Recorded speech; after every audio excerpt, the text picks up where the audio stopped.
बॉलीवुड की एक ऐसी एक्ट्रेस जो तड़प तड़प कर मरी, डॉक्टर ने भी जिसे दे दी थी मर जाने की सलाह। बॉलीवुड की मशहूर अदाकारा नरगिस का जन्म 1 जून 1929 को कोलकाता बंगाल प्रेसिडेंसी में हुआ। एक पंजाबी मुस्लिम परिवार में फातिमा रशीद के रूप में हुआ था। बॉलीवुड इंडस्ट्री में सुनील दत्त और नरगिस की प्रेम कहानी फिल्मी दुनिया में काफी चर्चा में रही।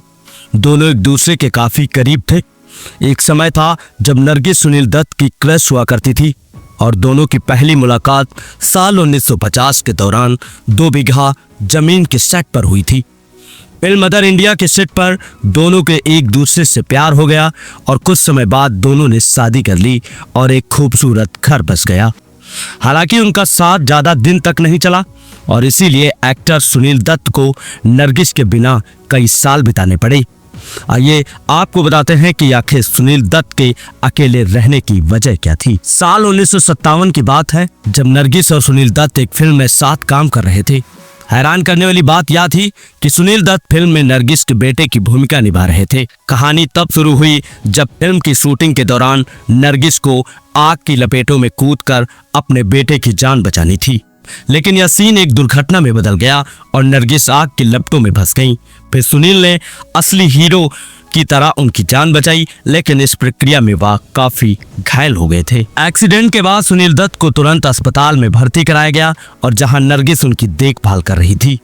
इस दौरान दोनों काफी करीब आ गए थे। हालांकि ये वक्त था जब एक्ट्रेस अपनी जिंदगी जीना भूल गई थी, लेकिन सुनील दत्त ने उन्हें वापस जिंदगी में वापस ला दिया। एक्टर सुनील दत्त से पहले राज कपूर के साथ थी, लेकिन उन्होंने एक्ट्रेस से कभी शादी नहीं की, जिसके चलते वो उनसे अलग हो गईं और बाद में सुनील दत्त और नरगिस ने अपने रिश्ते को शादी में बदल दिया। हालांकि कुछ साल बाद मार्च 1958 में एक्ट्रेस ने कैंसर के चलते दुनिया को अलविदा कह दिया और इस एक्टर सदमे से बुरी तरह टूट गए। इतना ही नहीं, एक समय ऐसा भी आया जब नरगिस कोमा में चली गई और डॉक्टर ने सुनील दत्त से कहा कि एक्ट्रेस को शांति से मरने दे। डॉक्टरों ने सुनील दत्त से कहा कि नरगिस कई महीनों तक कोमा में रहेंगी और अगर बच भी गई तो बस एक सब्जी की तरह पड़ी रहेंगी। लेकिन सुनील दत्त ने नरगिस को मरने नहीं दिया। उनकी मेहनत रंग लाई और नरगिस को कोमा से बाहर आ गई। वह ठीक हो रही थी। नरगिस कोमा से बाहर तो आई, लेकिन कैंसर को हरा नहीं पाई।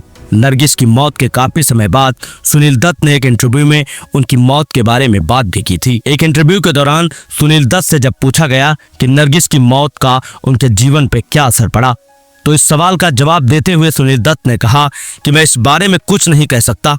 इंसान सोचता है कि शायद किसी के मरने के बाद वो जी नहीं पाएगा, लेकिन मुझे नहीं पता कि वो कैसे जी पाती। मैं भी कभी ऐसा ही सोचता था। और सुनील दत्त ने आगे कहा कि और अब मैं खुद जी रहा हूँ। अभी जो जिंदगी चल रही है, मुझे मदर इंडिया का एक गाना याद आता है, दुनिया में जो आए वो तो जाना ही पड़ेगा। तो ये थी बॉलीवुड की मशहूर अदाकारा नरगिस की दर्द भरी कहानी।